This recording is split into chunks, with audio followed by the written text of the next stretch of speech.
Catherine, what are you doing? I don't know. Why did I come into this room? You're interviewing Joan Lunden in 5 minutes. Oh my God!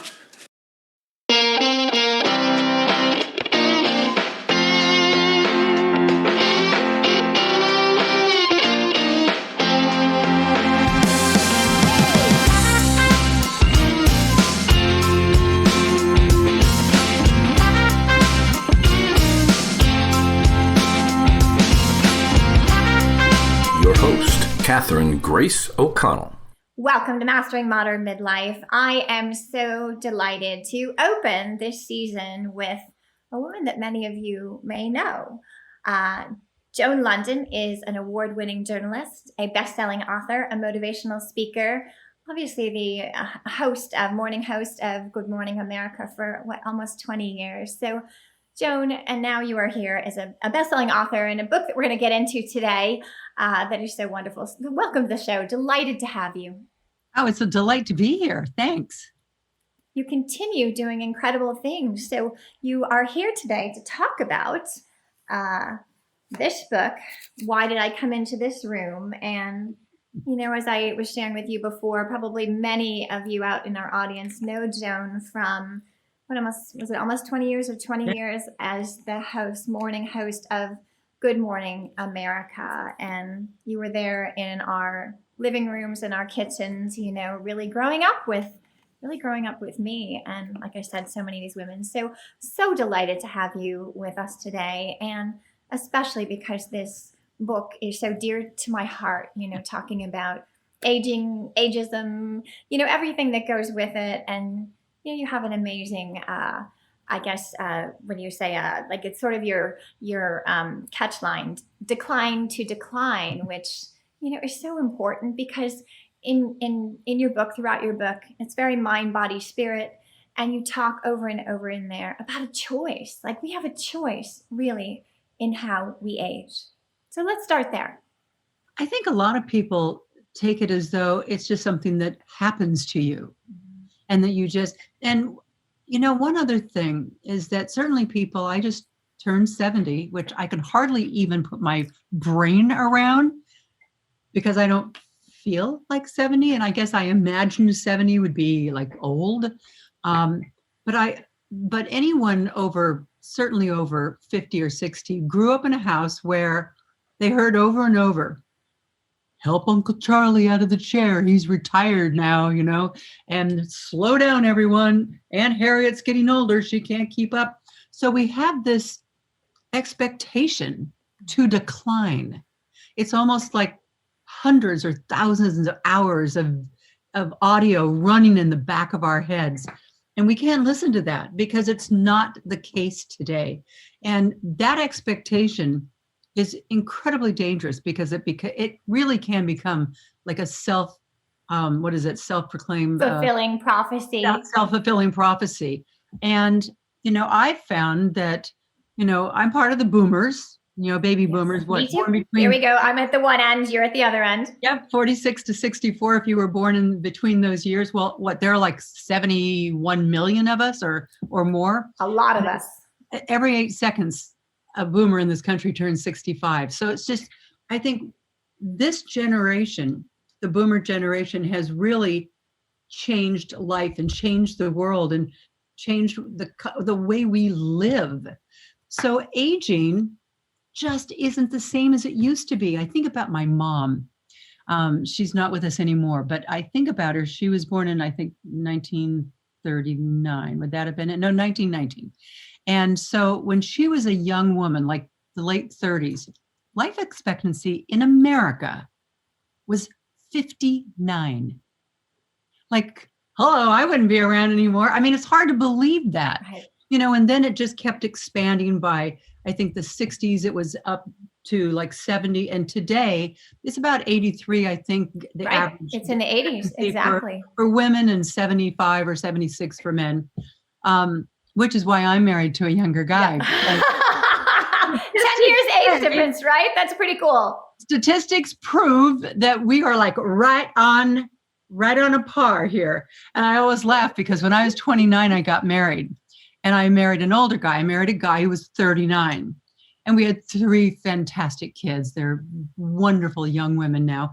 But it didn't work. So 20 years later, when I was 49, I got married again. And again, I married a guy who was 39. I'll let you think about that one for a minute. The second 39-year-old worked out much better. But, seriously, we really have to embrace the fact that aging is different in this world that we're living in now. That's part of why I wrote the book. The other reason is that, and it's different because we live a whole lot longer. I mean, you turn 65, you could have 30 years very easily in front of you. And that's not just a matter of, gee, did I save enough money? You have to have plans. You have to expect to live and stay engaged in life. But I also wrote the book because I'm concerned about women and how they see themselves and how they see the changes that are happening to them as they age. Because we age very differently than men because we have estrogen. When that estrogen starts to go down, a whole array of things happen to us that don't happen to men. But for some reason, they're like taboo subjects, and they shouldn't be, because they have so important. Woman. But if you're not, if we're not all talking about them, then how you experience is like you experience it by yourself. Like, what's wrong with me? Well, how do you know what to expect? For me, when I entered menopause, it was very late, and so it was like my mid to late-ish 50s, which is crazy late. And I remember going into my, Western medicine doctor, and the spring I had normal perimenopausal levels. And by that fall, you couldn't even measure them, like 0. So I went crashing into menopause, and I'm like, okay, nobody told me any of this stuff, the way that I'm feeling, my raging hormones, that I'm waking up soaked in sweat, like I took a shower 4 times a night. But if we normalize like anything else, let's normalize aging. Let's normalize menopause. Let's normalize all these amazing things you talk about in your book. Because you know what, Catherine, if we don't talk about them, put them all out there and normalize them and let them be things we expect to have. Otherwise, when you start saying, is there something wrong with me? And the next thing you say is, am I less appealing? Am I less sexy? Am I less feminine? And pretty soon we get to, am I less relevant? And that's a terrible path for women to go down. So I wanted to just like make this be a conversation starter, if you will. And you did. I mean, you have happened. You have so many wonderful conversations. Like, okay, like at the very, very beginning, let's talk about the first time you were called a senior citizen. For heaven's sakes, I can't quite wrap around that, because when I think of what I looked at as a senior citizen when I was growing up, with someone in a rocking chair, fully gray, maybe a big belly, more like Mrs. Claus. Okay, this is not, a senior citizen. And so let's talk about that. Like, you were taken aback, and that's really how you open this book. Well, I opened it with that scene because, I was doing stories for the Today Show. I still do stories for them now and then. And I'd done this one that I was really interested in. It was all about the importance of friendship as we age, and the management of our stress through that bond of friendship. And I was so excited to talk about it. And they sent me out to do some PR.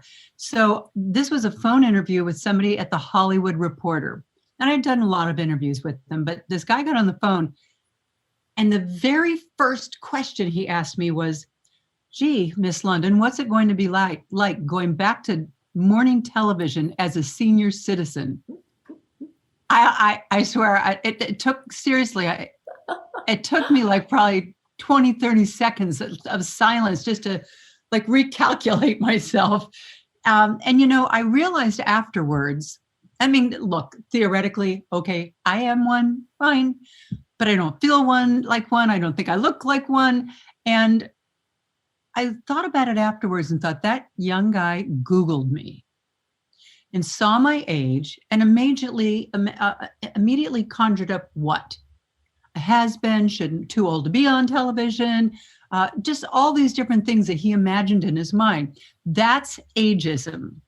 That's ageism from those people looking at us. And there's also, I think, a sense of ageism that people, I don't have it, but We people carry. tend to have it because they think of that age that's on, related to their birth certificate. And as soon as they're 51 or 61 or whatever it is, it can be very self-limiting to a lot of people. They think, oh, well, I can't really do that because I'm, 64. Oh, I can't really wear that. Now, that's not to say that I don't sometimes put on a dress or a little skirt and look in the mirror and say, is this skirt too short for my age? I know. We still like, when are we going to get that for my, or, age. Yeah. Because we all still carry our own, ageism. Clearly, you're very open, honest. You have a very forward thinking, fresh, vibrant, youthful energy. But no matter what, we still carry our own prejudices or whatever, own belief systems around aging. And I think mine is pretty vibrant and empowered, but I still catch myself, like you said, okay, I look good for my age. Like, what is that? I'll admit, every now and then I freak out because I realize, oh my God, I'm 70. Like, how did that happen in some other like virtual reality or something? But that I started the first chapter, which is called "How Old Would You Be If You Didn't Know How Old You Were?" And I love that. I actually did a post in my community about that, and I'll have to share it with you. So many women. It was from your book. Well, that all started with a trip. I took my daughters when they were teenagers. First, the first set, and then many years later, the second set. But this was the first set. We went to Morocco. I wanted them to see how other people on the same planet where we live live in a mud hut and don't have electricity and all of this. So they come home and appreciate what they have. That was the idea, the parental thought. But we were driving back from the Sahara Desert, and we were driving along, and the driver saw a whole bunch of sheep with sheep herders and this big tent. So he pulled over to the side of the road and he called them over and he said, could we maybe go into the tent where you live and ask you about your life? And they said, sure. So we went in and he was our translator, and they told us how there's no clocks, that it's just they live their life by the sun, the moon, the stars, the seasons, and that they and that's their total nomadic life. And when the seasons change, they pick everything up and take the tent down, put it on a donkey's back, and off they go for 50 or 75 miles. There was this old woman in the tent, obviously like the matriarch. I couldn't tell how old she was. I mean, she had that Sahara Desert, just weathered skin. And I asked her, I said, if you don't mind my asking, how old are you? And she just looked at me. She's, how would I know? I was born in the desert. There are no birth certificates. She didn't say birth certificate because she didn't even know about that. She said there are no records. So they didn't celebrate birthdays. And I got back in the car and I thought, whoa, how freeing would that be to not know your age and just live your life? That woman didn't say when the seasons changed, gee, am I too old? Can I take down this tent and load it on the donkey? Or am I too old, for that?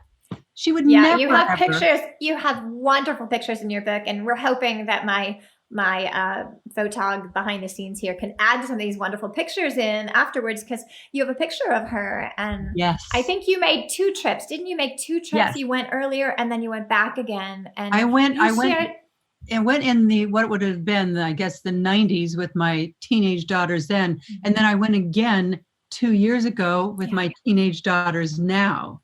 And I'll tell you something, it really opened their eyes. And my mom and dad lived a life like that. As I was growing up, my dad was a doctor, a cancer surgeon, but he had been born in Australia and raised in China and then came to the US.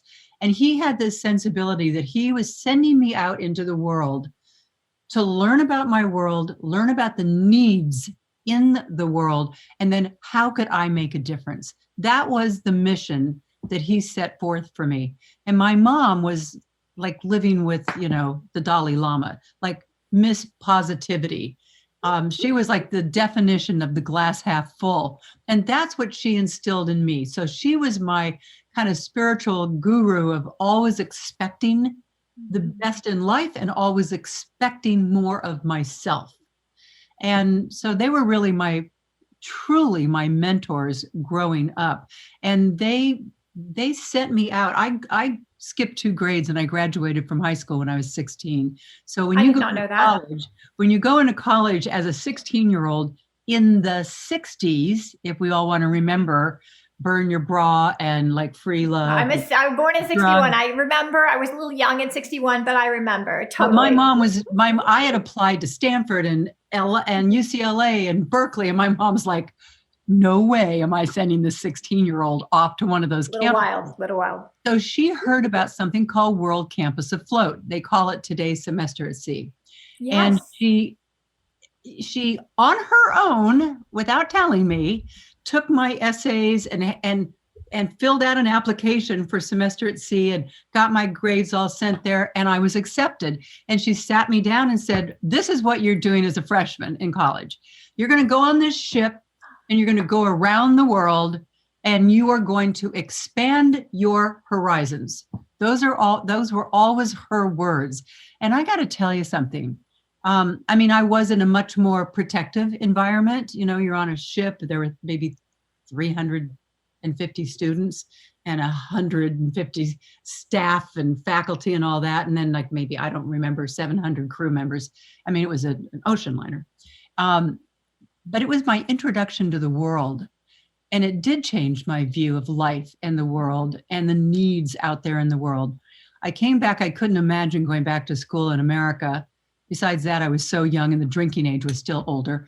So I heard about a school in Mexico City from one of the other students on board called Universidad de las Americas, but it was part of the Southern Conference of Colleges. So you could go there and all your units still would transfer back.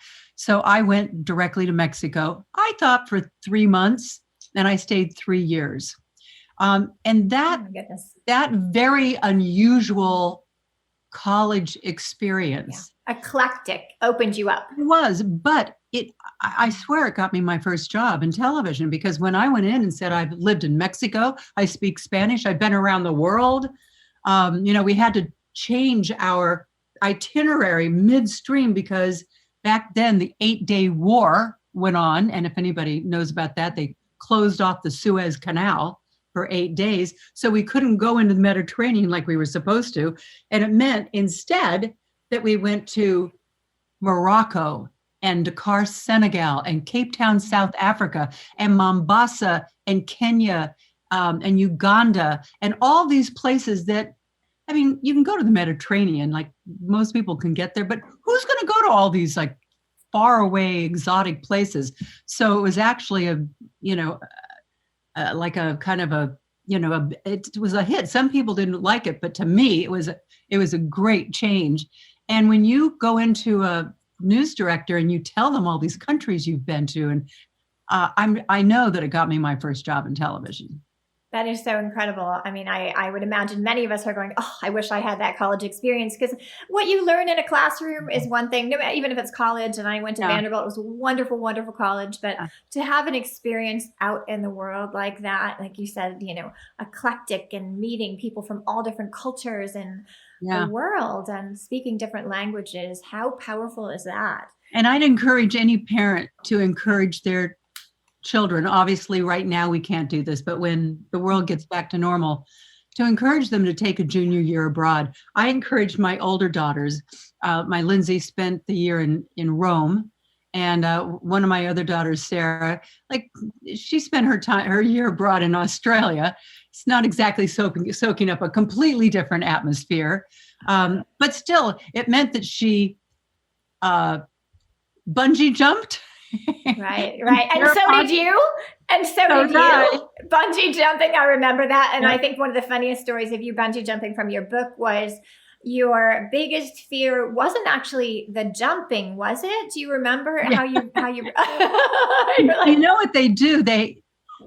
To give you a sense that it's not like the dumbest thing you've ever done in your life, it is because they have to calibrate the bungee cord. And when they actually ask you, do you want to get dipped or not dipped? That means, do you want your head to go in the water and get your hair wet or not? To which I said, are you kidding? I'll jump off that bridge, but don't you get my hair wet. But they have to weigh you. So we all went, we all signed up, we were all excited. And then they said, okay, step on the scale. It was like, what? All the women were like, we're not getting on scale. And I had to laugh so hard when I read that. I just howled. That was such a universal female thing. yep. But when we found out it was in kilos and none of us knew how to make kilos into pounds, we're like, all right, fine. But when you get up there, they have to look at your hand and the kilos are written there. And then they calibrate the cord. And that kind of gave us a sense of, all right, these guys know what they're doing.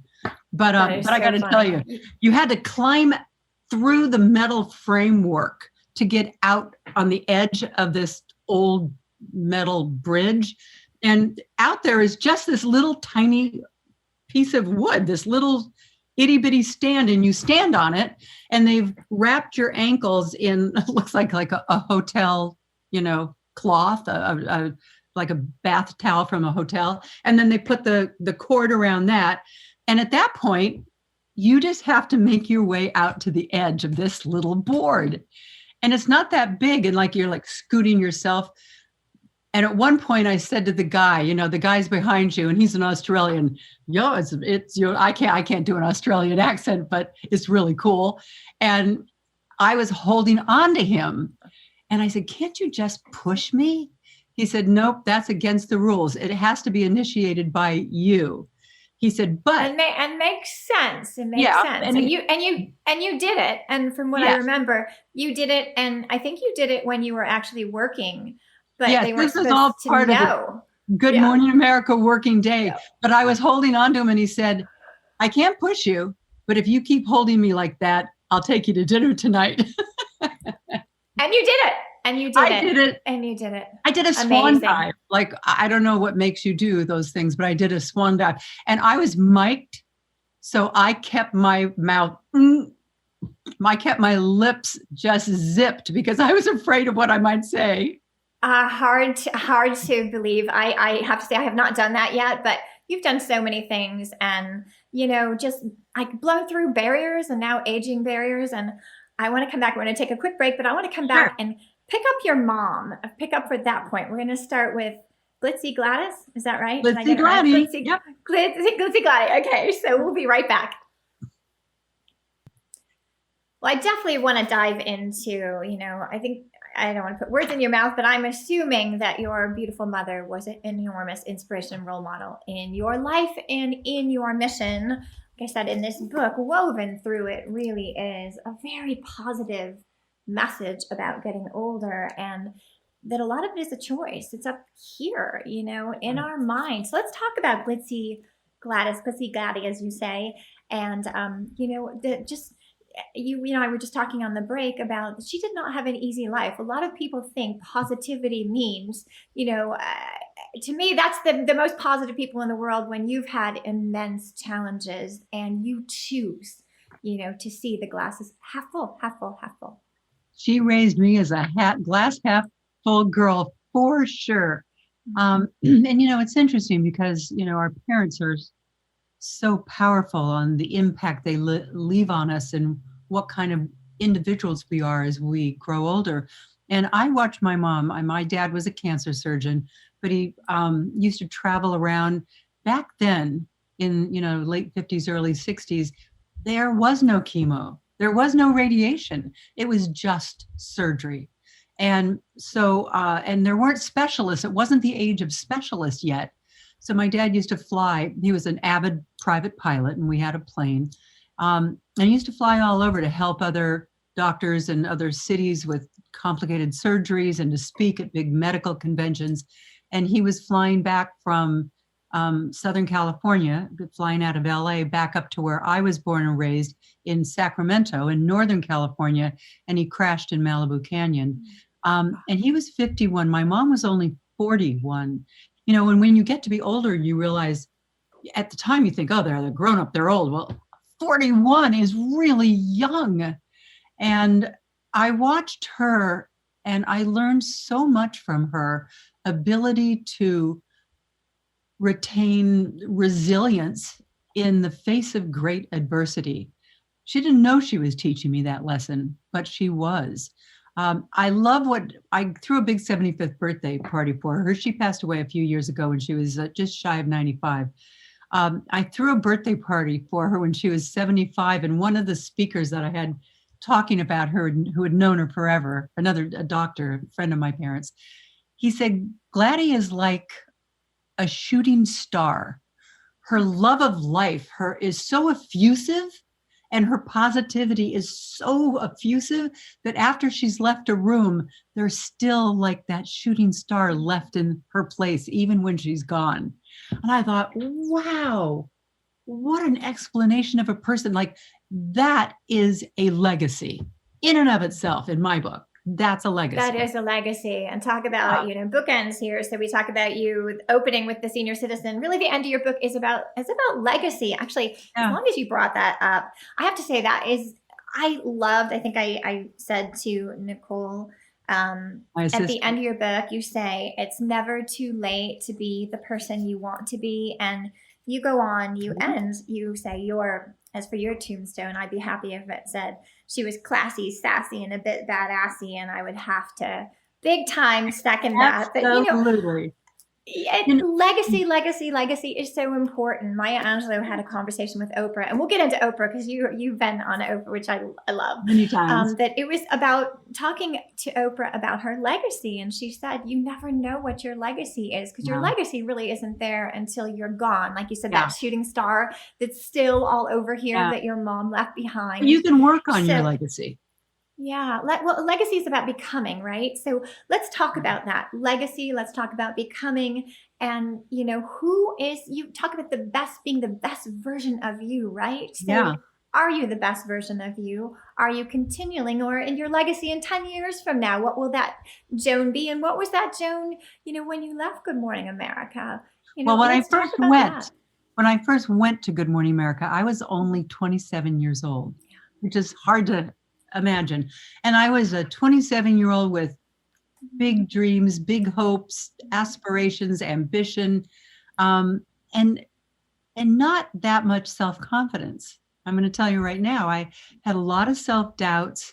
I just kind of learned. It was so early in the days of women being on television in like major roles. And you just had a baby, right? Didn't you? Yes. And I had my oldest daughter, Jamie, on 4th of July on 1980. And when I became the official co-host, I'd been working as a substitute host for the show for 3 years, but I was officially the co-host on, I think it was August 27th. So I think Jamie was 6-7 weeks old. And, there was not a lot of love between the host, David Hartman, and his co-host. And they needed to make a change. And so they said, we want you back. We want you back. And I said, well, I'm breastfeeding. And this was at a time where I don't even know if you could say breastfeeding on the air. And the point about breastfeeding is you need the baby with you. They said, fine, bring the baby to work. Crazy progressive back in the day. And they gave her a little dressing room next to mine, said, baby Jamie. What if I have to go on a story? You can take her with you. Now, admittedly, they were saying yes to all these things just to like make it happen so they can announce their new co-host. But the fact is that they did say yes to all of that. And you really got to hand it to ABC, because what they did had such an unbelievable ripple effect on working women across the nation. And I remember the very first day of the show, we had a big press event afterward to announce me as the new co-host. And Time Magazine, Newsweek, Ladies Home Journal, Cosmo, New York Times, Washington Post, everything was there. The whole place was filled with journalists, and they had breakfast there for them. And after David introduced me, David Hartman, I did a little spiel. But before this started, all the PR people took me aside and said, listen, do not say that you have that baby upstairs, because if they think that you're having to take care of a baby, they're going to think you can't take care of the job. And like you could really get a lot of bad press for it. So don't mention your baby. It's like, okay. Did you take this advice? You actually had, I think, the baby on the show with you at times, didn't you? Well, but this was the very first day. Okay. So when we opened it up to questions, Time Magazine, Miss London, we hear that you have your baby at work with you. Like, what are you going to do? You have to answer the reporter from Time Magazine and then Newsweek magazine. Did you get this into your contract? So I had to tell you in my contract that I could bring my baby to work and that I could take her on trips with me. And about 6 minutes in, that's all anyone from the news business or the women's magazines, that's all they wanted to talk about. And pretty soon I see the same guy, I can say his name if he's listening, John Goodman, head of PR. All of a sudden I see him come to the studio with Jamie in his arms and he's saying, Joan, and so I remember seeing that. He brings me Jamie, and that's the picture on the cover of every magazine. Because me being the new co-host of GMA, I mean, okay, so I was, but that's not like big news. Changing the lives of working women and being allowed to bring your baby to work, that is big news. And that's how I kind of started out my career. I was being sought after for interviews from everyone. And I just had never really done that before. I was, a little naive and definitely not really self-confident yet. I believe that is what made you so endearing. I mean, you can't fake that. You were so real. And it's that, Brene Brown thing, that courage and vulnerability. When women can see that, I know for me, it's just like you just want to hug you. And you were like a big morning hug is really what you were, like this big morning hug through the TV. It's interesting because I've said often that, if you see some nighttime star, Tom Selleck, Mariska Hargitay, somebody on a nighttime show, if you see them on the street, you might say to your friend next to you, yeah, look who's over there. But you're not going to probably walk up and talk to them, certainly not put your arms around them. That's what they did to me. And the reason why I've always felt that we were in people's living rooms, bedrooms, kitchens, at a time of day that you wouldn't invite your best friend over. You might not have your hair combed, you hadn't brushed your teeth, and here we were in your house. So it kind of broke down this wall and became something. I've always felt that I have not a familiar, I'm not just somebody you're familiar with. It's almost more of a familial relationship. And I do have people come up and wrap their arms around me as though they've known me their whole life. And my mother-in-law, the first time she saw that happen, she came and said, did that just happen? They're in your personal space. And I said, welcome to my world. And you know what? It's a nice world. Yeah. It really is. You didn't have these big boundaries out there. I mean, you just had such a beautiful, warm heart. I feel like this is this attraction thing. And, picking up about what you were saying with your mom and the influence that she had on you. And in your book, you weave so much positivity into aging. And I think you went on Oprah way, way, way later to talk about the fact that when you were finally leaving GMA, there was some ageism involved there. And yeah. I honestly, that was a huge surprise to me. So let's talk about that. And let's talk about your mom being this positive influence and you really having this incredible positive outlook on getting older. We're getting better, I think, the television industry at letting women age, which seems so funny to say. I mean, we've let men age on television. They can turn silver gray and they're just salt and pepper. They're that much more handsome when they have like the craggy and the. Yeah. But back then there was a new male vice president came and was the head of our show. I always kind of thought that he wanted to get a divorce, but it would cost him too much. So instead, he just changed the co-host on the show because he could do that. And they came to me and said, "We're going to replace you." And I could have been very bitter, very mad, and I didn't want to leave that show as the lady scorned, as the older woman being replaced by the younger woman. None of that was going to be to my advantage. It might have felt good for a while, but it didn't set me on my path going forward. It wasn't going to benefit me in the long run. And so very wise. Yeah. So I called up the vice president and said, this already happened once over at the Today Show when they replaced Jane Pauley with Deborah Norville, and you saw how horrible that went. Eventually, Deborah Norville came off the show. I mean, they had to. I mean, it was a big mistake. You're doing exactly the same thing, except you already saw what it did, and now you're doing it again. So you may think it's all to your benefit to find a 30-year-old who looks like me at the time 47, I guess 48. I happen to think that if we do this way, you are really going to get taken to the cleaners by the general public, certainly by every woman out there. But I'm going to do you the biggest favor in the world. Let us both decide that I'm going to say that I'm leaving because I've always spent my mornings away. I want to be home with my kids in the morning. I want to pursue other things. They didn't even realize what I was giving them, but I was giving myself a breath of fresh air. I was holding my head high and leaving with grace and dignity. I did always feel a little guilty that I wasn't honest and that I didn't show them a lesson or two in front of the American women. But you know what? I don't really regret doing that. But I finally, 20 years later, was on with Oprah one day, and Oprah knew what had gone down. And she said, "You want to talk about it?" I said, enough time has passed. Yeah, I really would like to talk about it, because it was pure ageism. I don't know, if anybody listening right now remembers the name of the young woman they brought in to replace me. Do you remember? You had it in the article. I think it was one of the interviews I read, and I was like, "Who is that?" I was like, because you said it didn't work out so well, and I was like, I have no idea who that person was, so I could not tell you who replaced you. Well, her name was Lisa McCree, and she was almost a clone. She was like a 30-year-old version of me, same haircut, blonde, the same.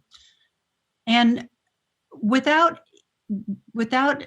being the scorned woman and actually saying what happened, I think America kind of knew. Whenever you see somebody go off and some young little thing come on, they did not pull the wool over everyone's eyes, and they lost 1 million viewers in 1 month. And wow, because they replaced both of you. Not that I was keeping track, or not that I was. It's not like you would wish that, but by the same token, I imagine that's like, you were missed. It was like this and vacuum. American viewers had spent their mornings with me for 20 years. They trusted me. They knew me. Mm-hmm. And like, how dare you do that to us? So, there's a saying though that is, it's better to, staying even is better than getting even. Mm-hmm. And that's really kind of how I was looking at it. I want to just be able to walk out there, walk into my next project, and not have any negativity. Right. I'm just not. And you did, and I think that put on that negativity jacket ever.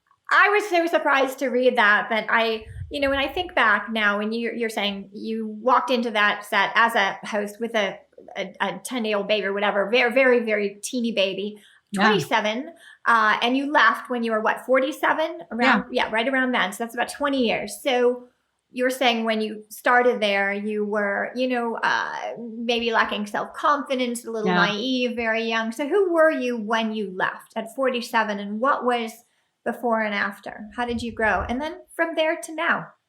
I would say that when I left, I was still a person full of high hopes and big dreams and ambition, but I didn't lack the self-confidence anymore. I'm going to give you an example that surprises a lot of people.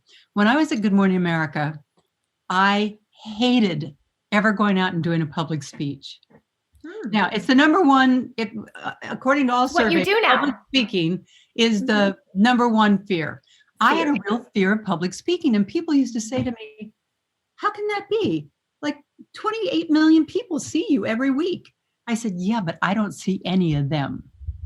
And I decided, and I would always say to organizations, "Gee, I wish I could say yes, but I work on a show where you never know what part of the world you're going to be in on that particular Thursday, and you would have created this big event, and maybe I can't be there." The truth was, I would get red rash all over my chest from being nervous. So then I left Good Morning America, and I thought, what am I going to do while I'm figuring out what I'm going to do?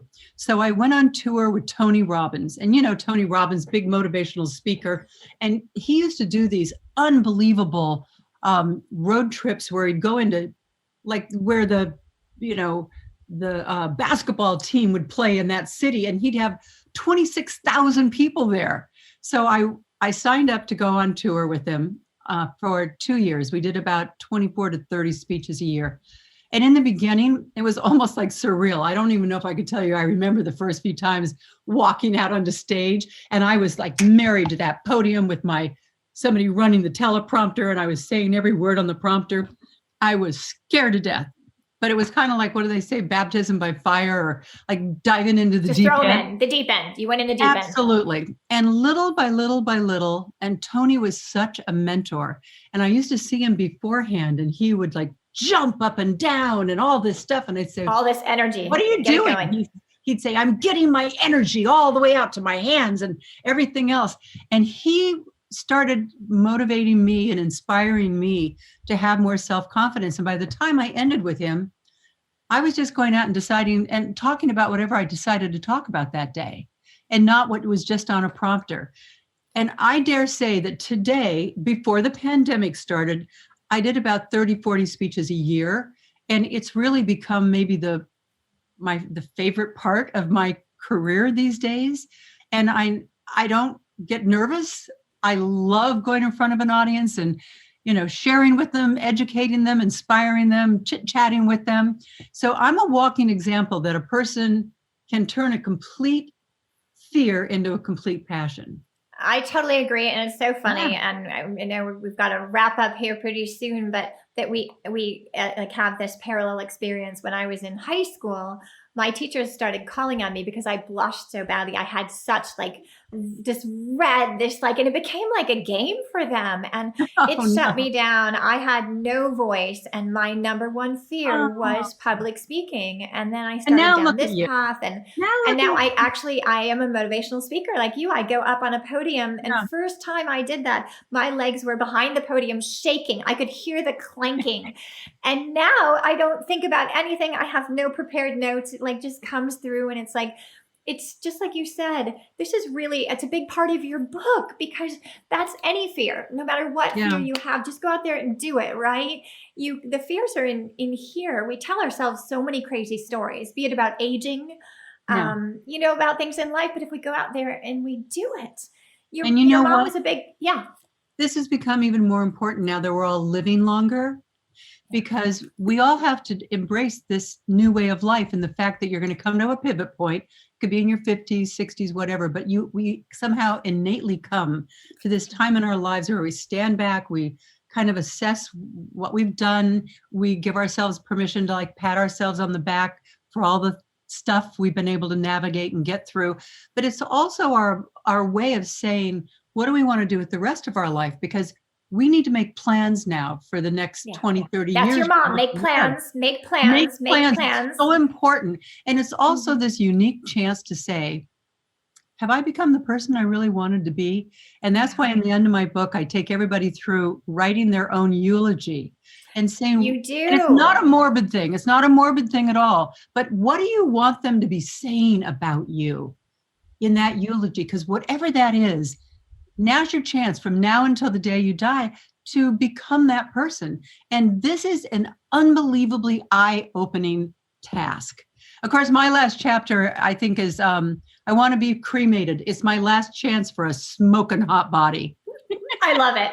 I love the humor. There is so much humor in here, and I hate to pin you down, but we may have to come back for part 2, because we didn't even get into all the juicy details. But I want to leave everyone with, obviously, letting people know where to find you. But give me, what are 3 action steps the women in our audience, all these women around the world that are at midlife and beyond, can do to age healthfully?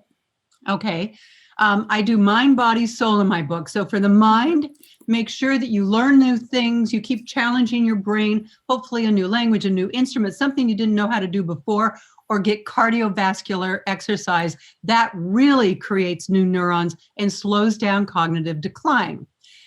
Then body, make sure you do all those things that you hear about and read about. 7 to 9 hours of sleep at night, 8 glasses of water a day, learn how to manage your stress. All those things are real. Cut out the sugar. These are tiny little life tweaks that make a huge difference in your immune system and in your longevity. And the last thing is your soul.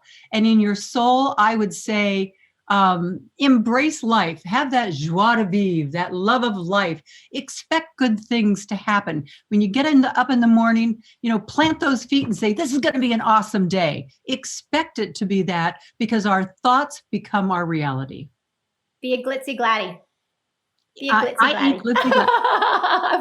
be a glitzy gladdy. So thank you, Joan, so much. And I cannot tell you, there are so many wonderful, helpful tips in here that, we will certainly post on social media. Like, eat your water too when you get older. You don't want to be getting up at night a million times. What Dr. Murad, there were so many, brain health too, like you said, even, books that have really changed you, mindfulness exercises, all kinds of things in here. It is really, like you said, a mind, body, spirit tour. And where can people find your book? Where can people find you? At joanlundenbook.com. You can go to my website, joanlunden.com. You can find me on Facebook, Instagram, and Twitter at Joan Lunden. Thank you so much for being with us today. Oh my God, you are such a joy. You are everything that I imagined and more. And it is. It's like you're like a warm hug, and certainly an incredible inspiration and role model when it comes to healthy aging. And I want to see you in 10 years, 20 years. Like you said, you're still becoming the best version of you. I have no doubt that you will still be kicking it like glitzy gladdy out there. Thanks, Wonderful. Catherine. Thank you so much. And with that, thank you so much for joining us today, beauties. We are so grateful that you joined us for this delightful conversation. And make sure to check out Joan's book and find Joan on her website, and Why Did I Come Into This Room? And you'll find out what that title means, because I think many of us, be losing our glasses or our keys when we get older. There's a healthy way to age and a positive way to age. So it's right here. Thank you for joining us. With that, cheers, beauties. Stay fierce.